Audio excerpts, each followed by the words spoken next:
Hi, good morning, everyone. Thanks for joining us today. Yes, we're here to talk about pensions. The top of the agenda, never out of the news.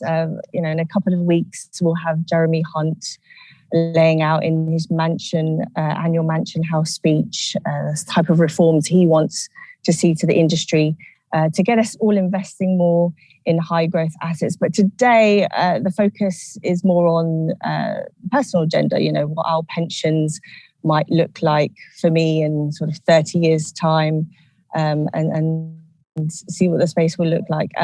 So there'll be plenty of time for questions. I just want to say that first. We'll be looking at, whether it's right to raise the pension age. Obviously, we've had the latest decision kicked down the road. So how far and how fast should we be going? Again, how to get better returns for savers, and perhaps some of the controversial questions, such as the triple lock. Is it sustainable to pay people £203 odd a week and rising?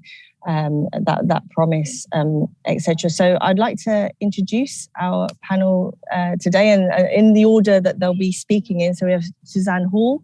She's Director of Engagement at the Policy Institute at King's College London, my university. And then we'll have Patrick Thompson, who's Head of Research, Analysis and Policy at Phoenix Insights. And then we have Sir Steve Webb, former Pensions Minister, and now a partner at Lane Clark and Peacock. And last but not least, we have Carl Emerson, who's Deputy Director of the Institute for Fiscal Studies think tank. So I'd like to hand over to Suzanne to talk about some of the findings in her research. Thank you so much. It's great to be here today. Title of this is around public attitudes as well, and that's what I'm here to talk about. The guiding research question that Phoenix Insights asked us to explore was, how can the state pension be made fit for the 21st century? We wanted to look at this expansively, considering not just how the state pension itself can be reformed, but also how other intersecting policy areas like working age benefits could also change.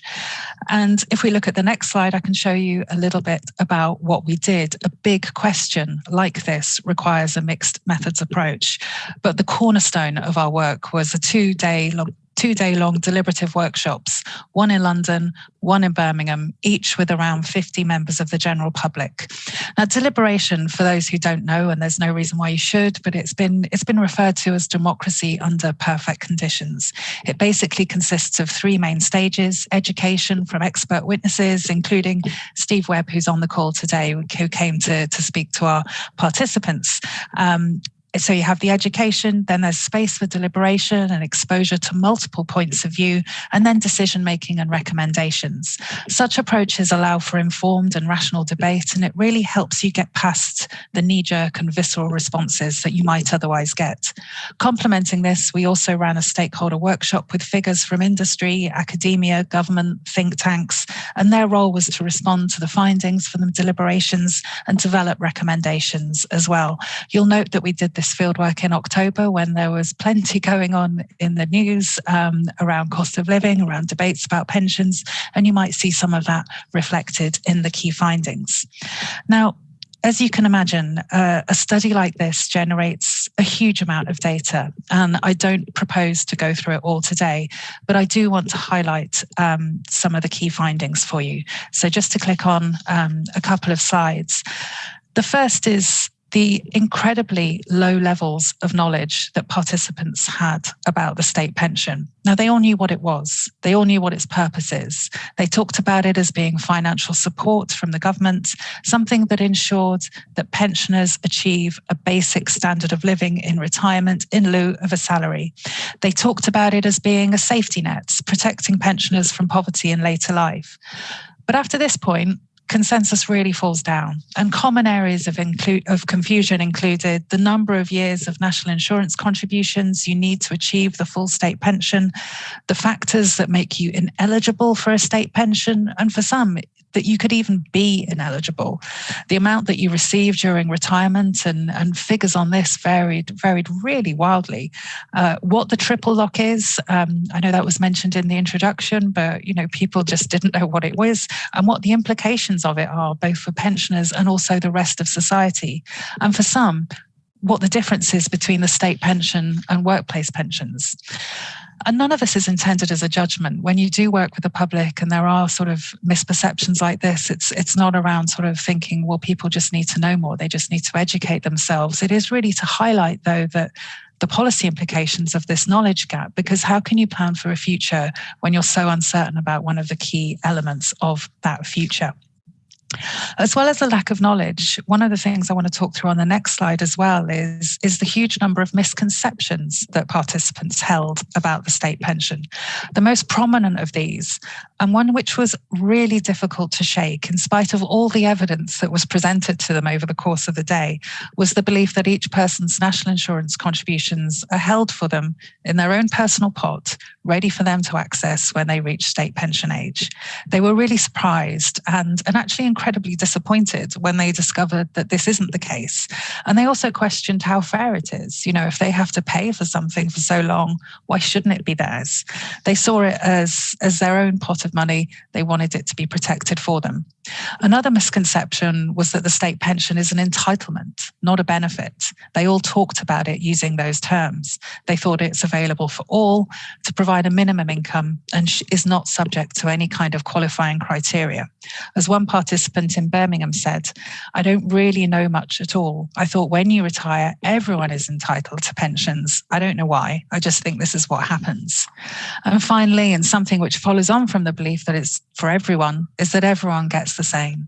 There was no sort of understanding of any kind of variation at all.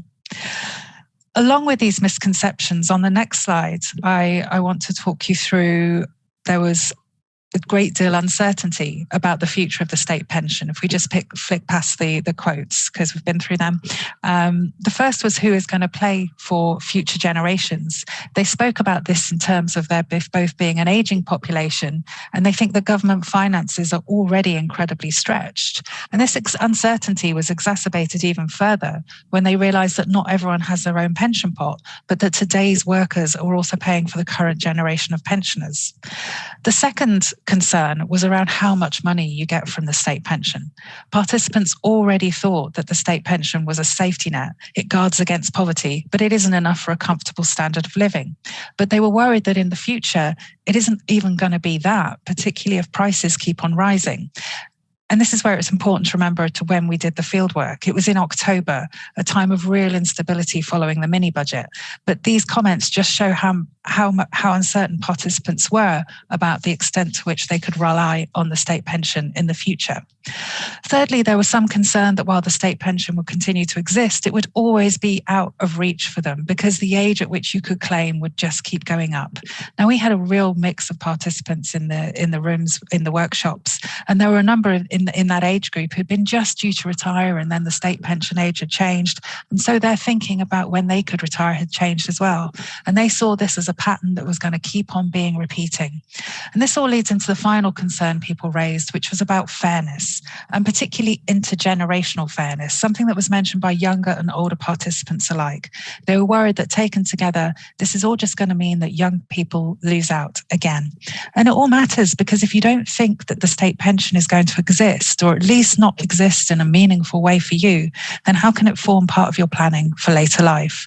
As one participant said, I still think of retirement as what I thought about when I was a child, and my parents presented it to me. At 65, they'd be in a place where they don't have to work anymore and they'd be comfortable. And the reality is now, well, none of us know what's going to happen, because now I just think in my mind, is there even going to be a state pension by the time I'm pensionable age?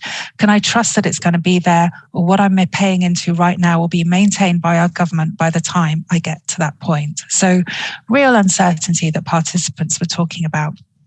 Just onto the next slide, I want to talk a little bit about the appetite for reform. Because given all these concerns, participants were receptive to the idea of reforming the pensions landscape to shore up the future of the state pension and to help people save more in order to support themselves in retirement. One of the changes that we discussed with people was whether they supported making changes to auto-enrollment. Specifically, we asked them about removing the earnings threshold so that the state could remove the minimum threshold threshold of the 10,000 and provide auto-enrollment to lower earners. And we also spoke about offering an employer-only contribution. So employers could be made to automatically contribute to an employee's pension scheme, regardless of whether the employee makes a contribution themselves or not. Now, of course, as you might expect, participants were enthusiastic about both these things. They thought that these plans help people to save, and they're also fairer than the current system, which they thought penalised part-time workers and those on 0 hours contracts. And people in the workshops spoke about experiencing that themselves, or certainly knowing people in that situation. Indeed, they thought these reforms could prompt people out of work to find some kind of employment in order to take advantage of these benefits. But while participants supported reform in some areas, they wanted others to say the same. And on the next slide, we'll see that. And this was particularly true of the triple lock. Now, if you remember, I said that when the workshop started, very few of them knew what this was. They couldn't really talk about it. But by the time they'd learnt about it from the expert witnesses, they were pretty keen to keep it as it was, and they didn't really want any changes to it. Suggestions as to a double lock did not go down well at all. And again, it's important to think back to the timing when potential changes to the triple lock were in the news. In the middle of a cost of living crisis, participants felt that this change would leave pensioners struggling to make ends meet more than they already do. They said, even people in work can't afford the basics. How will people relying on a pension be able to do that if we make this change? Participants also talked about how to determine when someone should be able to claim the state pension, and I shall cover this on the next slide. And across the board, age was still seen as the best way of working this out. Further, they also thought that rises in the state pension age are legitimate. They understood that the state pension needs to go up if longevity also improves. But they did still talk about problems with using age as a determinant for the state pension. And the main one was that they were really aware of place-based inequalities. And we know this from other work that we've done as well, that regional-based inequalities are the ones that really hit home and people are particularly concerned about. And they know that in certain areas and certain groups of people have lower life expectancies. And because of that, some demographic groups may never get to claim the state pension at all, and that could just entrench and exacerbate existing inequalities. So one participant in our Birmingham workshop said, you go to Chelmsford and predominantly it's social housing, whereas 10 miles you go to Dunwich just outside of London and they've got just some of the biggest houses. Regional inequalities are something that people see and experience with their own eyes, and it was something that they were really worried about. So in our workshops, and on the next slide, I'll talk through this, we did discuss specific reforms, and this helped feed into the recommendations that Patrick will discuss. So I won't cover that here, but I will bring this section to a close on public attitudes by saying that while there were differences in opinion as to which reforms would make the state pension fit for the 21st century, participants were united that any reform should be guided by these 4 principles. And they were that any reform should promote shared responsibility. It's not all up to the individual to support themselves in retirement, but neither can it be just the job of government either. Instead, it's a responsibility that needs to be shared between those 2 entities, but also employers as well. They also argued that any reform should be inclusive, mindful of existing inequalities, and with a particular eye on the fairness for younger generations as well. This was something that participants were particularly concerned about. Reform should also be tailored to the individual. Circumstances change, needs change, often dramatically. Participants talked about life-altering events that happen which completely throw out any idea of retirement planning that you may have had. It's impossible to plan to this entirely. So flexibility and the ability to adapt to a degree is key. And finally, all reform should have integrity and stand up to scrutiny. I know it might be difficult to sort of think about this when we think about the low levels of knowledge that participants have, but participants also have very long memories when it comes to scandals relating to pensions. Participants in their 20s talked about the Mirror Group and Maxwell and things like that. These are things that are sort of passed down as stories about why you can't trust pensions or why you can't necessarily rely on things for the future. So there needs to be open communications about why reforms are being enacted and how we can judge if they've been a success success as well. There's plenty more in the full report, which has been published, but I hope this has given you a bit of a flavour of the findings from the work that we did, and the ability that which participants were able to grapple with the complexity and handle the trade-offs about these kind of discussions. But thank you so much for inviting me here to talk it through. Thanks so much, Suzanne. Lots to chew over there on the sort of perceived promises that are tied with pensions, and also the fairness, as in, if you're about to retire, is it fair that, you know, should you be asked to keep on working even though you get 10 years notice? And also for young people, should they be expected to pay more and more to support the older generations? And I'd like to meet these 20-year-olds that can recall Robert McCall and those reforms. They're smarter than I was at 20, that's for sure. Anyway, let's move on. So Patrick Thompson, head of research analysis at Phoenix Insights, which is part of Phoenix Group, which owns Standard Life and is the UK's largest long-term savings and retirement business. That, to me, shows that you know your onions. So tell us more about what you have found out in your research. Thank you very much, Sue. And thank you very much, Suzanne, for excellent covering of the research. We were delighted to work with King's College on that bit of work as well. So I'm going to outline some of the what we think are the policy implications of this, and it's supplemented both by Suzanne's research there, but also with some national representative polling we did with Ipsos Mori as well. So just moving on to my first slide proper, we've looked at some of the implications of this for the state pension system. So just as a bit of background, I'm sure many people are already aware, we've had 75 years of the state pension. It's a core part of the welfare state, and it's been through many changes in that time. So it's probably now a good time to reflect and think about what the future might be for the next 75 years. By way of background, we've got over 12.5 million people are claiming the state pension currently. That's more than the population of Belgium. It's the biggest part of the social security system, about £110 billion a year spent on it and invested in people's incomes there. So that's equivalent to about 6 Crossrails being built every year. But in many ways, it's unlike other parts of the welfare system. Eligibility is based on national insurance contributions, but also ultimately it's about reaching a certain age, and that's no matter your health, your wealth, or your needs. As Suzanne mentioned, it's non-means tested and you receive it for life. So those who are perhaps wealthier and in better health, they stand to live and receive it for longer, and so receive more overall than those in poorer health, perhaps. On the next slide, I'm just going to show how this is really part of an intergenerational contract. That's what we've called our report, with some of our policy recommendations in it. And the King's research showed that many of the misconceptions that people have about the state pension, how it works and who it's for, they're deeply embedded.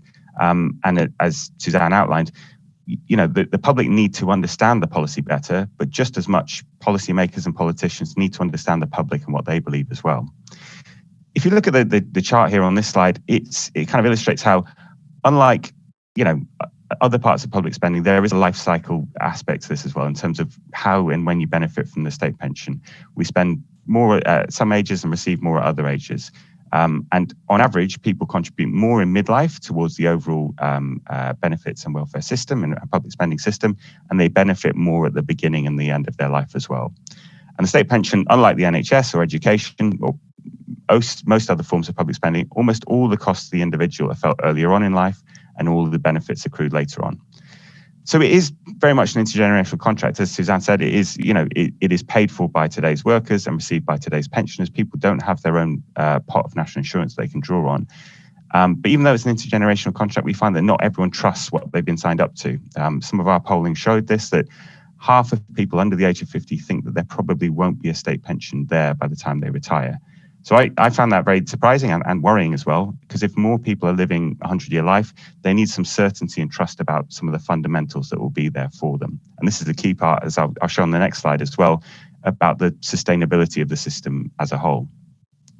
For the state pension to be there in the future, it needs to be sustainably funded, but it also needs to be sustainable for people themselves. It needs to be set at an age that feels realistic and fair to people, and that allows people to prepare for changes in good time. We know there are big inequalities in this. Not everyone experiences this in the same way. Only the 20% least deprived parts of the UK have a medium healthy life expectancy above age 68. So if you're thinking of state pension ages perhaps going up to there and even beyond, that's going to leave a lot of people behind. The recent independent review by Baroness Neville-Rolfe, it proposed capping state pension spending at 6% of GDP. And her reasoning being that you can't have costs increasing forever. And while I understand some of the premise of that, within our report, we didn't think a cap was the right approach to this. If you have a kind of an artificial restriction, it can create very quickly increasing state pension ages. So as the chart here shows, a 30-year-old today would potentially face a state pension age of 74. If nothing else changed in terms of the uprating system, that is what a 6% cap would look like if you look at the dotted line going up. And we think simply raising the state pension age without other reforms or other changes in the system, that would often displace people to working age benefits. It would have implications for the triple lock as well, and perhaps we come on and discuss that as well. And in terms of intergenerational fairness, it'd be difficult to balance a system like that. You can't really separate the time that you pay into the system and the time you pay out because it's such a long-term lifetime implication. And also, crucially, this doesn't reflect people's need or their ability to work or their risk of poverty. On the next slide, we'll also show how, in particular, the state pension age system needs to support those most in need as well. As we've said, raising the state pension age without mitigations would widen inequalities between those who are able to work for longer and those who can't. And the state pension still needs to fill its aims of preventing poverty in retirement. We do have a further safety net with pension credit, which tops up the income of those on the lowest earnings and savings, but this is underclaimed by about 1.75 billion each year. And people who are eligible don't automatically receive it. So our first recommendation here is about calling for more targeted outreach and to make sure that more of those people are able to claim pension credit.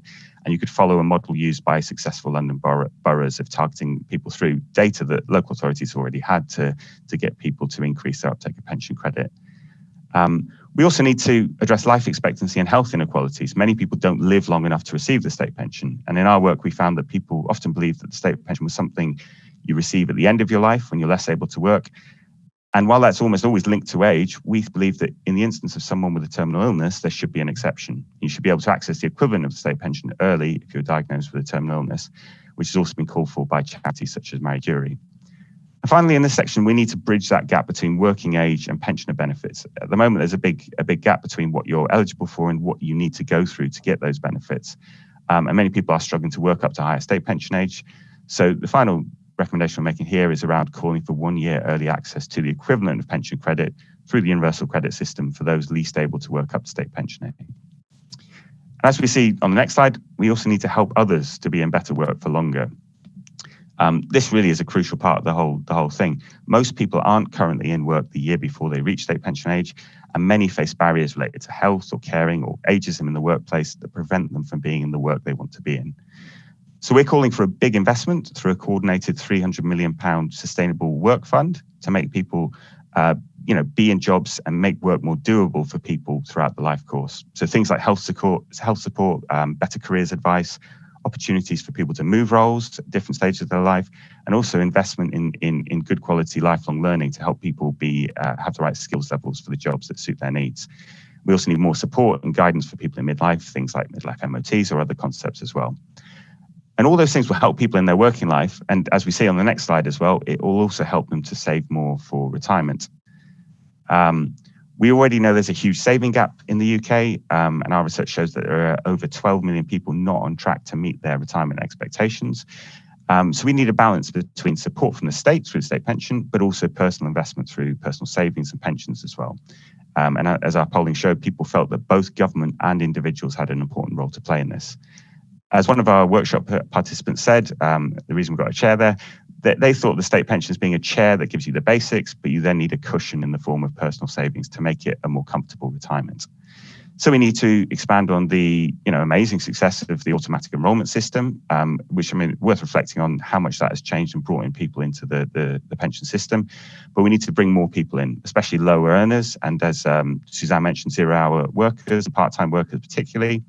And we also need to increase the minimum contributions from employers and individuals from 8% currently to 12%. We're doing some further research looking at when exactly the criteria are for when that right time is. We understand in a high inflation environment that's particularly challenging, but we should set some criteria for when we move to that.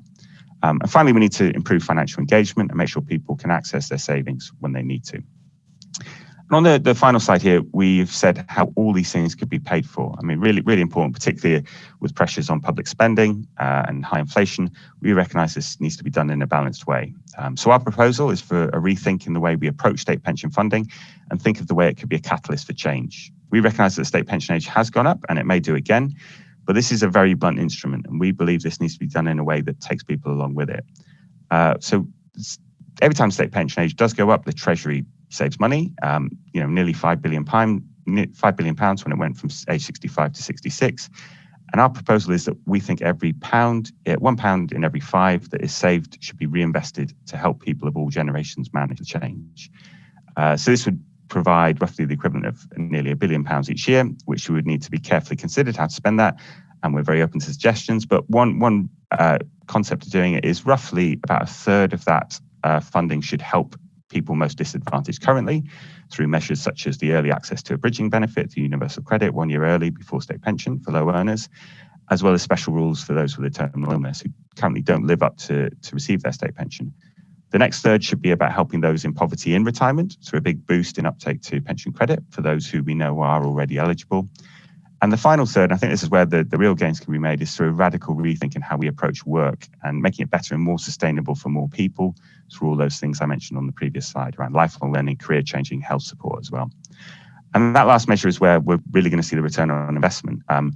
It would reduce the working age benefit bill, it would boost tax take, and it would help people be more financially secure as they approach retirement. And if the UK matched the best performing countries in the OECD for over 50 employment, we would boost GDP by 6.7%, which is more than we spend currently in total on all pensioner benefits. So final kind of summing up on my last slide there, we've got just a list of all of our recommendations, which are in our report we published last week. And we hope to spark some discussion on what we believe is a crucial topic for people of all generations. Thank you. Thanks so much, Patrick. A very long wish list of recommendations there. Just a reminder to everyone who's on the webinar at the moment, we are taking questions, so please get them in. We'll be taking them shortly. So Steve Webb, you used to make the rules. You've heard Patrick's wish list. Would you take any of them on board and recommend them to be legislated? Thank you, Sue. Good morning, everybody. And just before answering your question, a thank you to Phoenix and to King's for the research. It's great to get a bunch of people in Birmingham and London sitting around talking about pensions. What could be a better way of spending a Saturday? I think my first big picture observation is that having just created a new state pension system in 2016, my silent plea is leave the blooming thing alone. In other words, we've just had a big reform. It's still maturing. It's taking time to bed in. There is a very strong case for not making any significant changes to the state pension itself. And I think what was striking from the research is although people come into a room thinking things like, well, maybe we should pay pensions earlier in parts of the country where people don't live so long, etc., when they actually sit down and think about it, they realise just how horribly messy that would be. And they ended up recognising that I think the phrase used in the report was that a single state pension age was the least worst solution, which is probably about right, I should think. Which doesn't mean to say we shouldn't do nothing. And I have a lot of sympathy with some of the things that Patrick said. So on pension credit, for example, ministers love doing publicity blitzes and there's a big week and that's all great. But what we really need is to use data. And as Patrick mentioned, half the people who don't claim pension credit do claim something else. They'll tell their council about their income and their family and their housing to claim help with housing or council tax. Well, these are people who should be claiming pension credit. They shouldn't have to fill in another form with all the same information on it. We should use the data we've got and assess them for pension credit. And that one thing alone would significantly boost take up of pension credit. So that's definitely something that should be done. There was mentions of other reforms I have some sympathy with, but not necessarily in the way mentioned. So there is a big issue clearly about people who are sick or unable to work short of state pension age. And as I'm sure perhaps Carl will say, there is a chasm in the level of benefits for people of working age and people of pension age. And that's quite hard to justify. Whether an enhanced benefit 1 year before state pension age is quite the right answer, I'm not sure. I mean, if I can't work from, let's say, 62, Should I have 5 years on utterly meagre, barely subsistence benefits and then one hike before the state pension comes in? Not sure that's the right answer. So I think thinking about perhaps, I don't know, from age 60 or something, but certainly a longer run. Obviously, there's only so much money to go around, but I'm not sure the logic for just that big step up 1 year before. I realise we might be talking about increasing pension ages by 1 year. I kind of get that. But we've got a whole bunch of people there in their early 60s and frankly 50s who can't work because of sickness. And we need to look more fundamentally at the rate of benefits for people who are long-term sick in later working life. The issue about people who are terminally ill, which is obviously a dreadful situation, for me just isn't a state pension issue at all. And the reason I say that is there's been some suggestion, Patrick mentioned Marie Curie, that you'd pay people's pensions early. So if I'm 35 and tragically get diagnosed with a terminal illness, I'd get whatever pension I've built up by that point paid immediately. But if I'm 35, I've got pretty much no pension record anyway. I might have 10 years in the system, whereas if I'm 55, I've got 30 odd years in the system. Why should I get more money when diagnosed terminally ill if I'm older? That seems perverse to me. So if we think people who are terminally ill are not getting enough financial support, and that's almost certainly true, let's support them. Let's not pretend it's anything to do with the state pension. Let's not link it to their national insurance record. Let's just support them. That would be my view. A couple of other quick thoughts here, if I may, just on auto-enrolment and all of that, and also on state pension age. Just on state pension age, I really like the idea in the report, which the Treasury will hate, which is that you look at state pension age and things like the triple lock together. Seems to me that it's a very sensible thing to say, well, we can have, a generous pension later or a less generous pension earlier. So the rate of the pension is integral to the decision about state pension age. But because the Treasury doesn't trust the DWP, it doesn't let the reviewer of the state pension age really say much about policy on things like the triple lock. Well, that seems incoherent to me. So there is a trade-off there. I guess my one thought on the triple lock is Suzanne's point about people wanted an intergenerationally fair system. Because the question is, what does that mean? Does it mean that we should ease off on pension rises because young people are paying for old people's pensions and that's not fair? Or do we say, actually, the younger generation don't have defined benefit final salary pensions, they're going to have modest DC pensions, and for them, the state pension really, really matters. So actually, young people more than anybody else need a darn good state pension. So actually, if we ease off now, by the time my kids retire and the state pension's much poorer, well, they may not thank me. So I think intergenerational fairness is more than just, youngsters shouldn't pay for the triple lock. Then just a last thought on auto-enrolment. I mean, it's sort of regarded as obvious that if you have a 10,000 cutoff and below 10,000, you're not automatically enrolled. That's a bad thing because we're excluding people under 10,000. But the state pension's 10,000 now, and it's probably going to be 11,000 next year. So is it right to default someone on 8,000 a year or 7,000 a year, take money out of their pay packet, force their employer to put them in a pension, reduce their income below 7,000 to top up an income in retirement that's 10 or 11? That doesn't seem to me obviously true. So, the case for a threshold, I think, is still there, particularly as the state pension goes up, and we need to look at the two together. But lots to chew on there, and fascinating to see what people think, particularly this stuff about people just because we talk about it as a contributory system in your national insurance record, that people have this perception that there really is a pot. And I'm sure it came to many of them as a surprise to discover that there wasn't one. But with that, thanks. On that cheery thought, let's turn to Carl. I know a couple of months ago you launched a pensions review alongside the Financial Fairness Trust, which I think is ongoing work over a couple of years, as I understand it, just to look at sustainability, what it means for living standards, etc. So could we just have your thoughts on what's been said so far? Yes, thank you very much. Good morning, everybody, and thank you for the great work. I very much enjoyed reading the report. One of the things I was really struck by is how pessimistic people are about the future of the state pension, particularly younger people thinking it won't be there for them, which I think I find surprising, I guess, in the sense that I think that it'd be unlikely that the political outcome in the future would be that. I also find it surprising when we also hear that people think that there's their own national insurance pot, they think that the state pension is an entitlement. And also, it doesn't look to me like they are saving as if there won't be a state pension for them in the future. So I find that a bit of a puzzle. On some of the policy recommendations, I was very pleased to see Patrick's analysis of the 6% cap. I think that that's not a very good way to think about how we should be managing. The 6% cap is not a very good way of thinking about how we should be managing spending in this area. Why would we want a cap as a fixed share of GDP when we have different cohorts of different sizes? That would be very generous to cohorts that seem to be particularly small and really quite harsh on cohorts that were particularly large. And I think I conclude also from seeing Patrick's analysis of what it would mean for the state pension age is that bluntly, it's just not going to happen. I just don't think when we get to it, we'll be enforcing a 6% of GDP spending cap on the state pension. I very much agree with Steve that we need to think about the level and indexation of the state pension alongside the age at which the state pension is paid from. And I was pleased to see in the report that in the conversations, people were open to think about increases in the state pension age going forwards. And I think actually there are two key parts to that policy. It's not just about let's shove up the state pension age to make the system financially sustainable. We need to do more than that.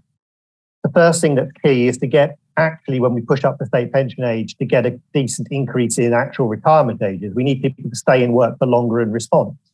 If they do that, those that stay in work won't be financially poorer as a result. They'll be not getting their 200 quid or so of state pension, but they'll be earning. And it'll also be improving the adequacy of their DC pots. They'll be paying into those DC pots for longer, and they'll be drawing on them for less long. So I think the policy really needs to be about how do we get retirement ages up, rather than purely should we just shove up the state pension age. The one helps, pushing up the state pension age undoubtedly helps get retirement ages up, but it's not the only part of that jigsaw. And then we also do need to think about mitigations. There are always going to be some people when you push up the state pension age who just can't work for an additional year. Perhaps they're unable to, perhaps they'd like to and can't find suitable employment. And I've actually been pretty surprised the extent to which we've already pushed up the state pension age and not gone down the route of offering some kind of mitigations. Why do people get so upset when the state pension age goes up? It's essentially because many people really struggle without that £200 a week. And they particularly really struggle because the working age benefit system is nowhere near as generous. If you're sitting on universal credit, you're not getting that kind of income. And if you are, and the universal credit you get does come with a whole load of strings attached about work search, for example. So I think we do need to think very carefully about what mitigations we provide and for what period. And that's going to be particularly true if the state pension continues to grow in generosity relative to that working age system. I very much agree on the idea of using data to boost the take-up of pension credits. And in fact, there is a policy proposal on the table to merge pension credit and housing benefit for pensioners. In the autumn, Jeremy Hunt, Chancellor, pushed that policy back to 2028. I think that's a step in the wrong direction. We need to be getting on with that change. And as Steve pointed out, it would lead to those people who are taking up their housing benefit and not taking up the pension credits they're entitled to getting both. And more people getting the money to which they're entitled to would be a good thing. And just finally, on the AE threshold, one thing that strikes me about that is that if we're not enrolling people automatically into their employer's pension if they earn below £10,000 a year, perhaps that's the right thing to do. Perhaps they can't afford to save at the moment. Perhaps the state pension is just going to be an important part of their income in retirement and a private pension isn't a priority for them.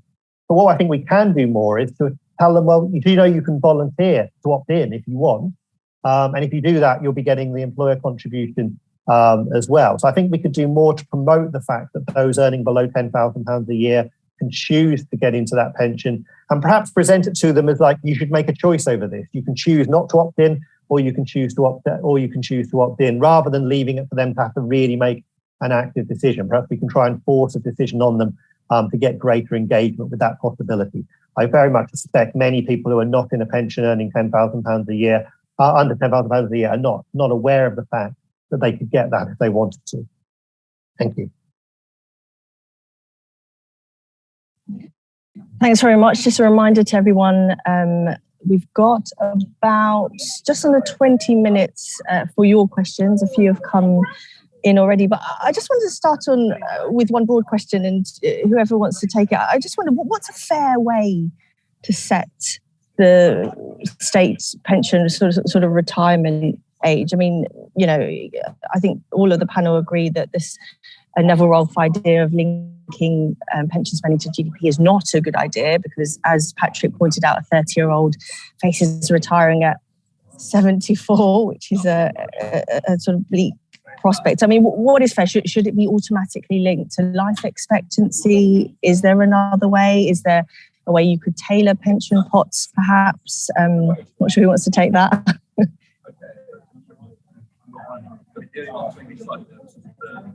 So, Steve, I'll pick you since. Yeah, sure. I mean, the idea that the coalition came up with this kind of 2/3, 1/3 principle. So you'd spend 2/3 of your adult life in work and 1/3 in retirement, broadly speaking.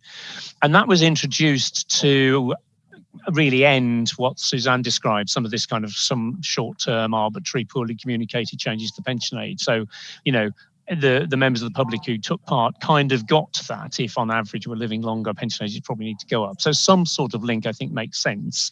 What's happened in practice is that has led to some quite volatile figures. If you just crudely put the numbers through the data, turn the handle, you get, surges and hikes and slumps in pension ages as longevity moves. So you probably need some smoothed version of that, I think, but some link to longevity with some smoothing so that people have ability to plan. To use that rallying cry is probably the least worst solution. And Suzanne, in your research, did people balk at the idea of, retiring or only receiving the state pension at 70 or in their 70s? No, they didn't. I think they were quite pragmatic, and they saw, for many of them, they saw that pensions were always going to be something that was slightly out of reach, and it was going to get further and further away. And they understood that. They did understand the rising longevity and improvements in life expectancy would mean that the state pension has to rise. They did get that, and I think it goes back to that point that Steve picked out in the report and this is one of the real joys of deliberation too, is you have a day with participants and you can see them work through these really, really complex decisions, and you can see, the cogs ticking over as they kind of weigh up all the pros and cons of the different approaches. And, initially they sort of said, age isn't fair.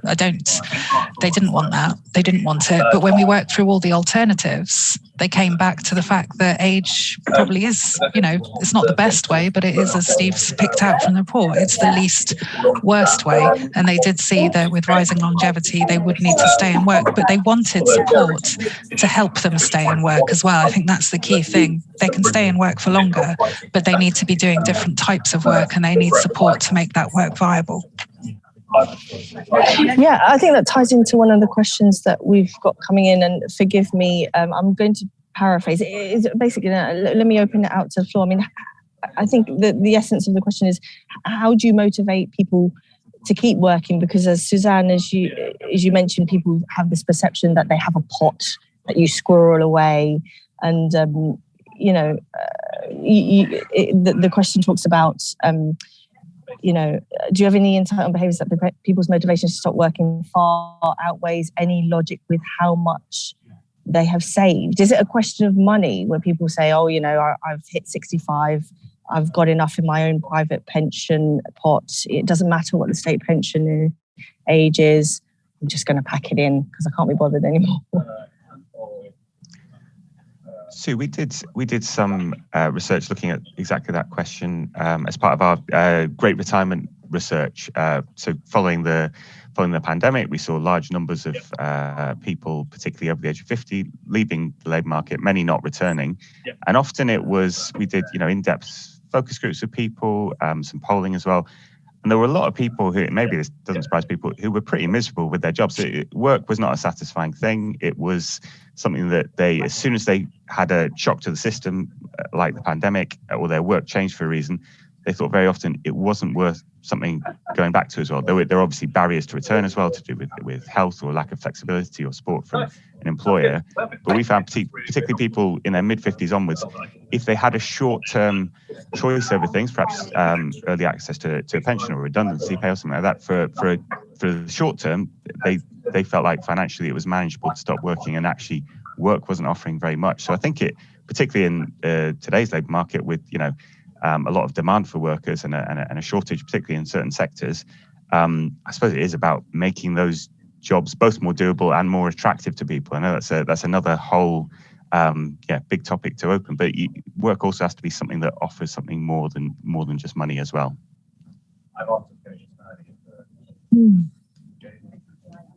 mean, just tied to that, there's another question that says, are inclusivity and personalisation conflicting principles? I mean, how do you tailor POTS, as Patrick, some of your ideas suggested, with making sure that nobody's left behind?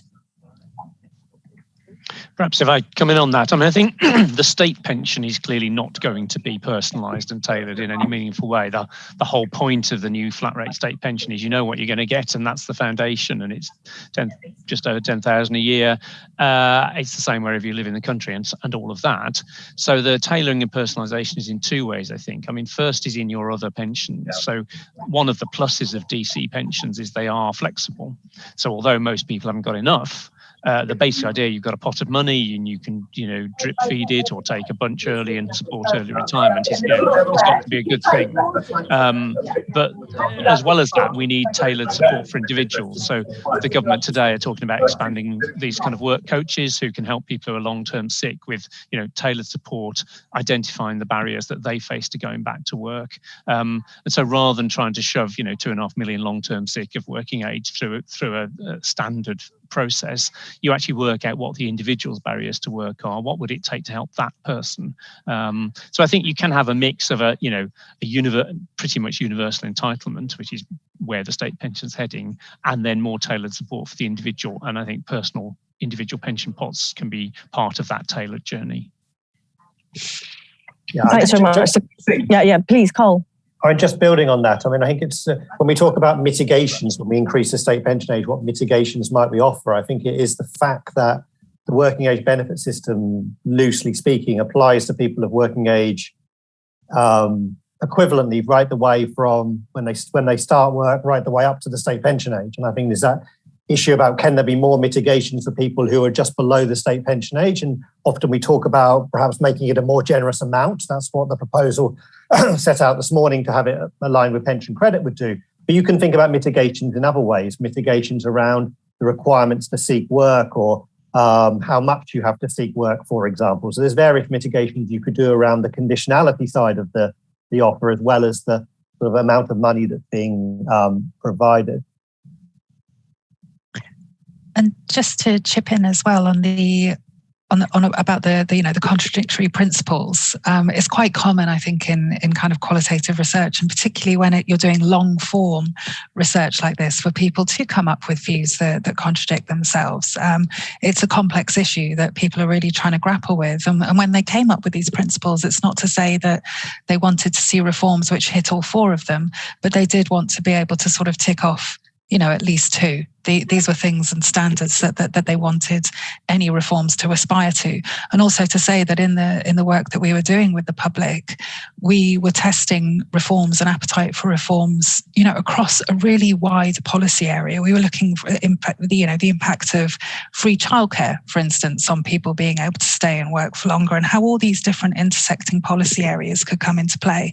And that's, I think, where personalisation could be an issue for people and things like that. So we were looking much more widely than just reforming the state pension. We were looking expansively at how people could stay and work and save more. Yeah, just another question. So Steve, I think you talked about people who can't work due to ill health, but what about carers who can't work until state pension age? Yeah, and again, the national insurance system is reasonably good at that. Not perfect, but reasonably good in the sense that as long as you know how the system works, you can generally get credits towards your state pension.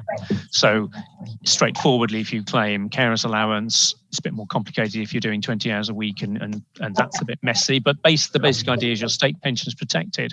But of course, your income in retirement is based on two pillars: your state pension and your private pension. And if you're not working, you're not paying into a DC pot, then your pension will suffer. I think one thing we should do much more of is, just as if people go on parental leave, there's often things like keeping in touch days and all of that in the anticipation people will come back. We're much less good at that for carers because, sadly, my period of caring may well come to an end when the person I'm caring for dies, for example. I might then be ready to come back to work, but I've lost all contact with the workforce. I've lost my confidence. So I think much more focused, just as we do with people who go on parental leave or indeed leave work because they bring up young children, doing the same for carers could really help them. And in a world where, as Patrick was saying, we've got labour shortages, the people who are going off to be carers are very often skilled, experienced people whose talents we need. So we shouldn't be wasting those talents from the point of view of the economy as well as humanity to the individual. So maybe just to build on Steve's point, we look at this a fair amount. We're a large employer ourselves. We think about carers in the workplace, but also in terms of policy recommendations. So in the report, we did also call for 5 days of paid statutory carers leave as well. So some support within the system there for working carers, but also actually this is a big role for employers as well. In the past I've worked with employers for carers who do fantastic work with better flexible working and carers policy in the workplace.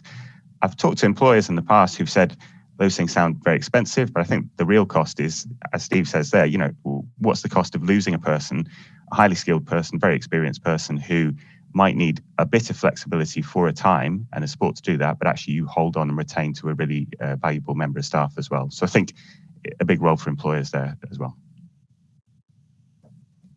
Thanks very much. A question, I think, for you, Carl, directly. You mentioned the delayed proposal to link pension credit and housing benefit in a world where there isn't much money sloshing around. Once the legislative process finally spits this policy out, do you think combining the two benefits will mean they'll be made less generous?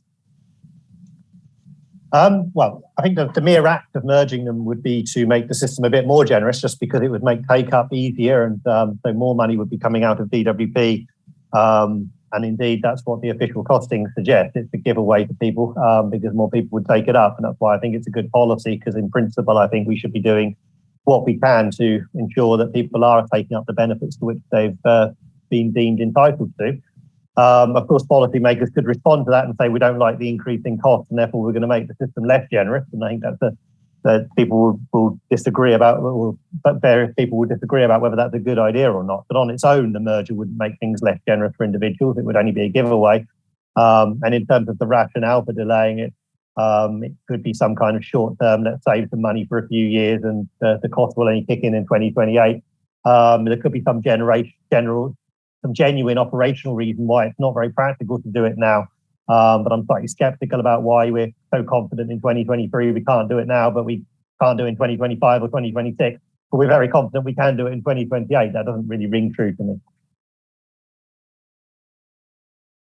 Fair enough. I'm just conscious of the time, so just get through a couple more questions. What does the panel think is an adequate level or share of income in retirement, and what sort of mix should be made up of the state pension compared with private savings? Just want to throw that one out, and I don't know who wants to answer.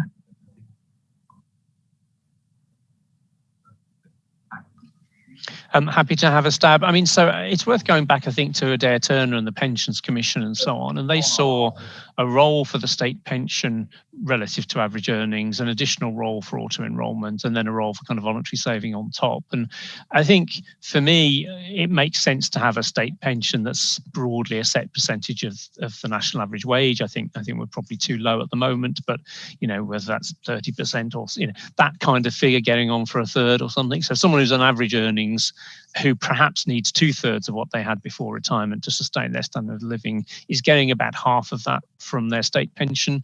And then ideally you'd set the auto-enrolment rates to cover that other half. At the moment, they'll probably only cover about a quarter, give or take. So that's why I would agree with the report recommendations that, the mandatory 8% is not enough. 5% from the worker, 3% from the firm clearly needs to rise. My first step would be to level it up at 5+5. Now, again, British business can't afford more now and all that, but when can they ever? So I think gradually we need to get to 5+5, then probably 6+6.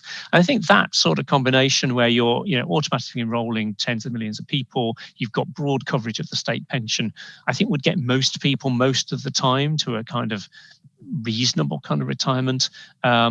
So some gauge relative to the average wage, I think. And once we've got it up to that, you could then just have an earnings link of some sort. So the triple lock I see as a mechanism for ratcheting up the pension until it's at that more sustainable level from the point of view of the individual. That's how I'd approach it.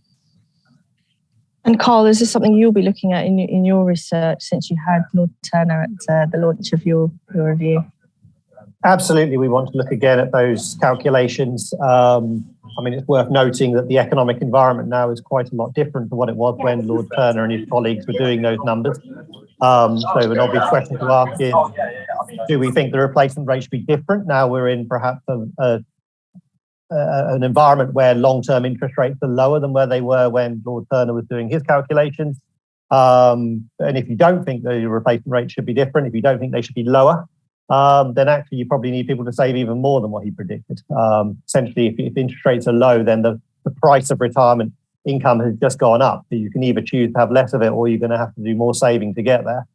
So yes, we'll be re-crunching those numbers and seeing what kind of replacement rates we think people should be looking to get, and then taking a view on how best to get them there through a combination of state, automatic enrolment and also voluntary saving. I think the other observation I'd make at the kind of replacement rates we tend to look at, be it 2/3, maybe a bit higher in some cases.